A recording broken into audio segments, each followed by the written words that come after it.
Good afternoon, everyone. I'm sitting here at my writing desk and I'm writing a devotional that will be included in my next book, all about sweets. Maybe you have never really thought about it like this, but sweets can be highly addictive. Most normal people want them, and there's a reason why, because they are made to be sweet to our tongues and give us that pleasure that it promises.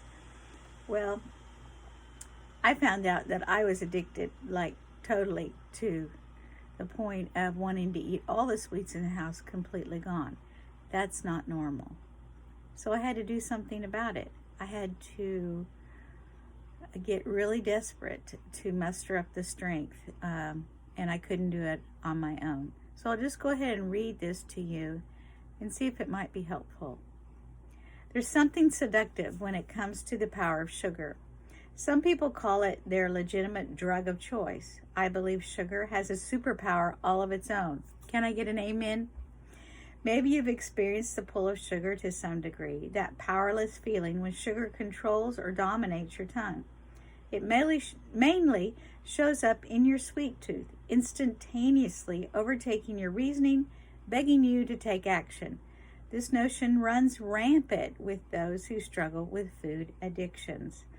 The problem with those sweet tooth demands is when submitted to the wrong influence, our cravings are temporarily satiated. I've given into this seductive power, allowing my taste buds to enjoy the high feeling of addictive sugary sweets. I want to help you take a step back and examine why you crave these sweets, plus learn to respond positively. First, you must admit you have a struggle. I found myself eating sweets until they were completely gone. That's not normal. Feeling desperate, I called out to the Lord and asked Him to help me in a way that I couldn't help myself. As I stepped away from the dessert table and hit the floor with my request, I gained a resistance I couldn't muster up on my own. In my humble, desperate position, the Lord empowered me to overcome. Honestly, there are still some days I need His supernatural resistance. The breaking off of my cravings for sweet has taken its own sweet time.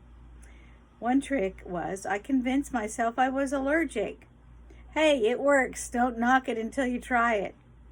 Remembering that sweets were off limits makes my choices simpler by the process of elimination. So here's where we gain God's truth. Ask yourself a question like, will my cravings for sweets sour my goals?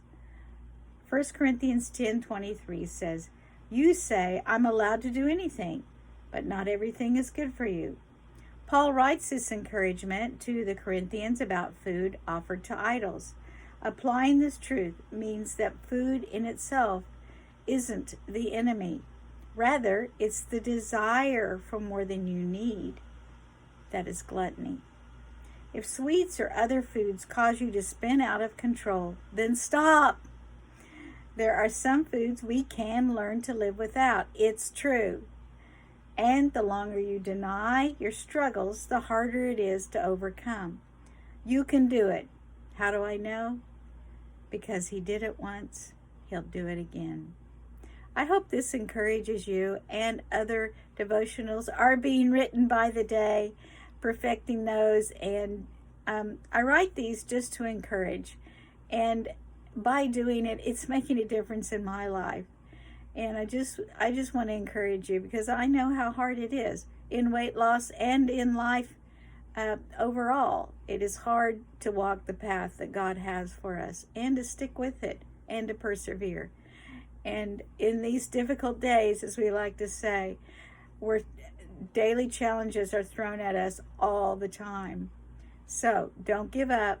Don't give up on yourself. Give God a chance to work His strength in you when you can't muster it up on your own.